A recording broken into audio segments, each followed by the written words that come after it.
A disclaimer, because some of you will be offended by this video. Just because you enjoy Final Fantasy XIV, it does not actually make you a Final Fantasy XIV Andy. But let's go ahead and dive in. I don't judge you if you want to spend your Saturday nights going to virtual clubs with 30-year-old dudes that have their hand on their hogger and one hand on the keyboard while they're sipping Yoshi P's tears out of a wine glass. Do it. The fact is, like, on my Reddit, anything positive about WoW gets downvoted. Anything positive about Lost Ark also generally gets downvoted. Anything positive about New World gets downvoted. Anything positive about anything negative about Final Fantasy gets downvoted. Like, the only game that you can praise basically on my subreddit and say is a good game is Final Fantasy. That's it. And anything else just completely gets downvoted. Anything like even these like small little like news announcements for Final Fantasy hit the front page on my subreddit because there's so many people from Final Fantasy community that watch my stream and that want me to play Final Fantasy. So I have this happen a lot. It's been going on for quite a long time. And I even thought about like banning Final Fantasy content for a while because it was just so oppressive, and it was like the people that were fans of it would just like fucking just shit completely on everybody else that was liking anything else besides Final Fantasy. And I felt like it was kind of it was bad for the community in a way.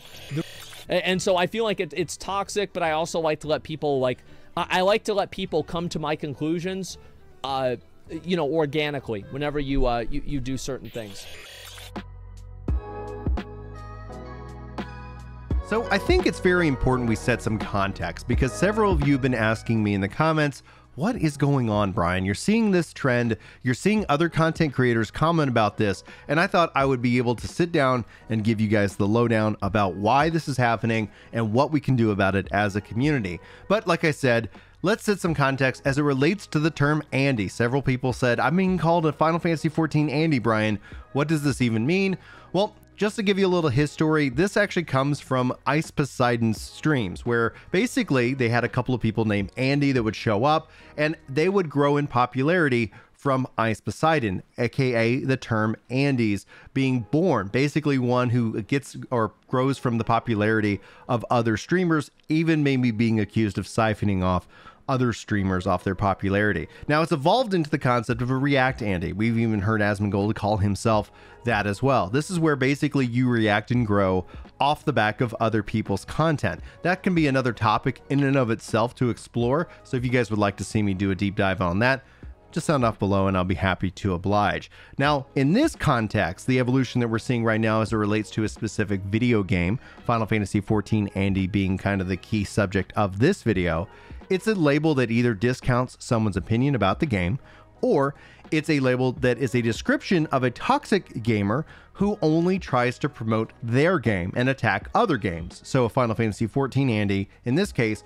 would be somebody who only upvotes, only shares, only is positive about their game, and then all other games are garbage. Now, there's perfectly fine reasons not to like other games, and there's nothing wrong if you like Final Fantasy XIV, but it's usually at the detriment of others, only related to social media. Typically, when we talk about the toxic side of the Final Fantasy XIV community, that can be extrapolated to any games community, just mind you. We're talking about the social media side of it, because generally I think 14's moderation team really has a very pleasant experience when you're online playing the game. And so that side bleeds into more social media posts, and perhaps that's just the nature of social media. So the rise of the Final Fantasy XIV Andy, what has brought this on? And honestly, this is just the reality of the situation with the game. This has been something that's been going on for a very long time. So if you were to say that this is a new phenomenon, it's just a more widely seen phenomenon within gaming and MMORPG culture, where Final Fantasy XIV was wrongfully discounted as some kind of weeb game. That's actually an insult that was leveraged at the game for a long period of time, but with Asmongold and with other big popular WoW streamers adding in Final Fantasy XIV to the repertoire, we've seen way more people being exposed to this game, and the game has grown and has been even more successful for it. Now, you can debate the impact of streaming and streaming culture on video games. I'd love to hear your thoughts, positive or negative, below. There's a lot that we can explore there in future videos. But in this case, when we talk about the 14 Andy as a term, now we're talking about more the toxic side, the side that likes to go out and attack. And one of the things about this culture here is they'll eat their own. If you can't actually out Andy a 14 Andy. At some point, if you have any thought that is perceived as a negative slight towards the game itself, then they're going to come after you as well. And we've seen that happening even with glowing reviews because the review wasn't glowing enough. And this is also a very small and minority piece of the community. We don't have exact numbers, but if you think of the less, like 1% or 0.01% or 0.001%, whatever percentage actually makes sense when you feel about this small but very vocal minority of the game. Now, here's the thing about them though. They actually hurt the game. They hurt the reputation of the game and its community. They should be shunned for this level of activity. And I've even some people call for the fact that they shouldn't be even considered a part of the 14 community based off their narrative. They've also had Yoshi P come out and publicly condemn them for their actions. And that's actually something really specific that's really interesting, where I've even seen them turn on Yoshi P for these statements. It's a really quite interesting history of these characters in themselves. So if you think that they might not exist because you've never run into them, perhaps pin a comment in this video, because I'm sure that this is going to attract them. They come out of the woodwork from time to time. Now, as to why, again, the rise of them, we're seeing them obviously in lots bigger cultures regarding content creation and on various different Reddits, and others are noticing this very same pattern. They tend to have a very typical style pattern and very typical style of approach and communication, in which that we've seen that happen all throughout social media. Them promoting 14 is not what makes them an Andy. It's them promoting 14 and attacking other games. So there's a clear distinction, because it's like, again, like I said at the disclaimer of this video, if you like 14, that does not make you a 14 Andy. However, that could mean that you might be accused of being a 14 Andy, and that in and of itself is also just as equally wrong. The term gets watered down. You start to worry like, oh, should I even let people know about the cool things that Final Fantasy XIV does? Well, yes, you should. Also, one of the things that does not make you a 14 Andy is correcting misinformation about the game. So we've seen people layer the 14 Andy on a wide range of people who don't, I think, deserve it by any stretch of the imagination. And that also, like I said, and I would condemn that practice in and of itself. But focusing in on why we're seeing more of them is because of bigger content creators are noticing them. And they're noticing them because if the only thing that gets upvoted in their Discord or what have you on the Reddits is Final Fantasy XIV content and everything else gets downvoted to the extreme, that can end up being frustration, especially around variety content. So with the success of other MMORPGs, I think essentially the root of what is the Andy, what ultimately is, why they are existing and where does this fervency come from, I think it's twofold. I think one of the things I've seen is that being that Final Fantasy XIV has a deep narrative, a game and characters that I personally feel like connected to, like you would see in a single player story, that kind of brings that single player story fervency in some games into Final Fantasy XIV. So somebody who doesn't generally maybe like MMORPGs specifically might find a real home, a community in 14, and they want to defend it. And I understand, especially from educated attacks or non-educated critiques. We've seen various content creators step into that with critiques that make no sense, especially when you actually understand certain key aspects of the game. Somebody saying like, oh, I don't like the story, it sucks, and I only played it to level 10 would be a good example.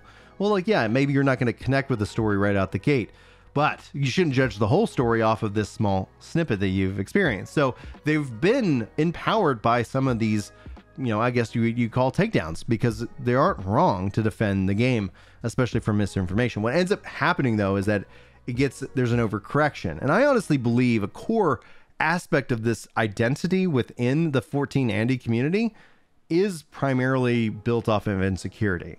And that insecurity comes from that constant defense, that I would say 14 is a great game. You should absolutely play it. Start with the free trial, links in the description. It doesn't benefit me at all. Have a great day. but I have a lot of faith that 14 is a game that can deliver on that promise. And I think essentially attacking other games is a sign of insecurity as opposed to like confidence in your own. People going and playing other games is the core part of the design. Yoshi P continues to state that. Whether you believe it or not, like, I can only tell you what Yoshi P is saying in this regards. And I think it's a very healthy thing for the MMO in its current iteration.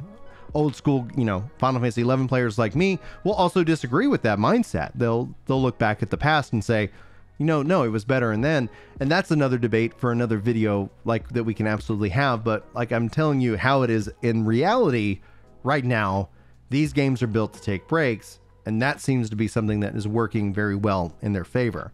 Like I said, Yoshi P condemns this activity.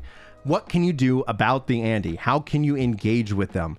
The simplest answer is actually just generically ask them questions. And Andy will end up defeating themselves through, you know, however their logic is formed by, you know, just having to answer questions that you ask. So you're not going to change their mind.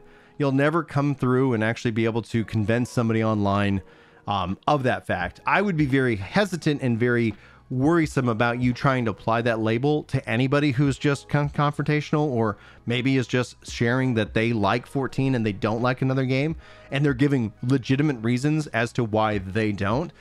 That isn't an Andy. An Andy is somebody who's like, it doesn't matter what you say. It doesn't matter that X game does this, 14 does it better, and 14 doesn't even do it. It's like saying 14 has the best Pokemon game around, you know, built into it. Doesn't happen. It doesn't exist. Like, that's the logic that we tend to get to with them. So just sit down, feel free to ask them questions. Don't be frustrated by their either lack of response or answers, or don't be frustrated by the fact that you're going to get tons of downvotes. They're just fake internet points. They mean nothing anyway. So you can just deal with it how you want to deal with it. And if you want to disengage with them, don't worry about it. But if anybody ends up running into that kind of mindset, that kind of wall, just remind them that's not the community. That's not the community here within Final Fantasy XIV. That's a very small representation of that community. And hopefully they'll get bored and they'll go do something else. That's typically also the pattern that we end up seeing with them. They'll kind of like, they'll pop in and remind you that they exist from time to time, and then they'll just kind of, you know, move about their way and go about it. And then you just kind of wish them luck. Do your best to love them the best way that you can.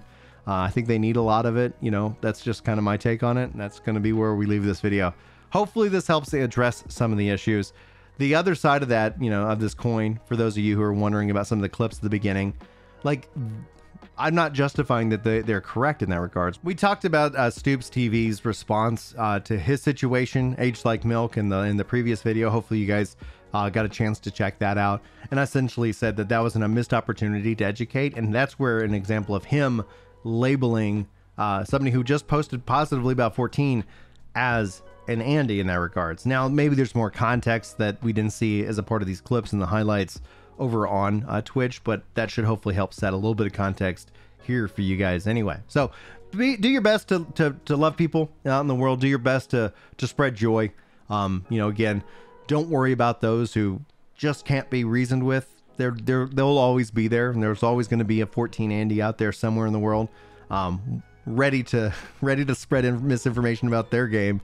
And again, like, it only hurts the game and the community. So yeah, it's a hard situation, and and the only reason they've had a rise is because overall the community has grown and there's more exposure, more eyes on the conversation. And that's essentially what I wanted to get you guys some feedback, hopefully some positive some positive for you in your feed today. That's going to be it, guys. Thanks so much for being here. Hopefully you guys enjoyed. If you're looking for more dedicated Final Fantasy XIV specific content, coverage, news, and guides, be sure to check out my other channel, Ginger JRPG.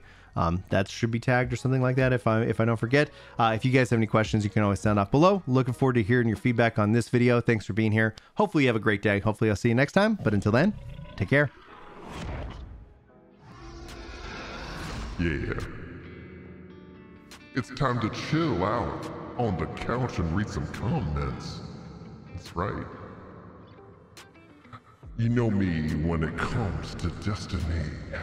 I'm off with a clan, and I'm glad you're feeling better.